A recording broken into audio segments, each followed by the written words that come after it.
అన్న క్యాంటీన్ చూశారు, 5 రూపాయలకే భోజనం పెడతారు, ఎట్లా అనిపిస్తుంది సార్ ఇవన్నీ చూసి? గత ప్రభుత్వం వచ్చి అన్న క్యాంటీన్ తీసేసింది. దానివల్ల ఏంటంటే సామాన్యుడు కూడా తినడానికి చాలా ఇబ్బంది పడేవాడు. ఇప్పుడు అనుకోండి ఫ్రీ అంటే ఫుడ్ అంటే ఇప్పుడు జస్ట్ ఒక బిచ్చగాడు అనుకోండి ఒక డే అంతా కలెక్ట్ చేసుకునే అమౌంట్తో ఒక పూట అన్నం తింటున్నాడు ఇప్పుడు.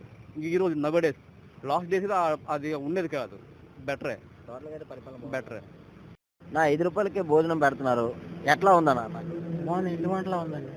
ఇంటి వంటలాగే ఉంది, సూపర్గా ఉంది. కూర కానీ కర్రీ కానీ అన్నం కానీ రైస్ కానీ సూపర్గా ఉంది. 5 రూపాయలకే భోజనం పెట్టడం అంటే మామూలు విషయం కాదు కదన్న. గతంలోనే మీకు ఇది తీసేశారు, అప్పుడు ఎట్లా ఇబ్బంది పడ్డారన్న? చాలా మంది చాలా విధాలు ఇబ్బంది పడ్డారండి. 5 రూపాయలు భోజనం గ్యారెంటీలో ఇబ్బంది ఉండట్లేదు.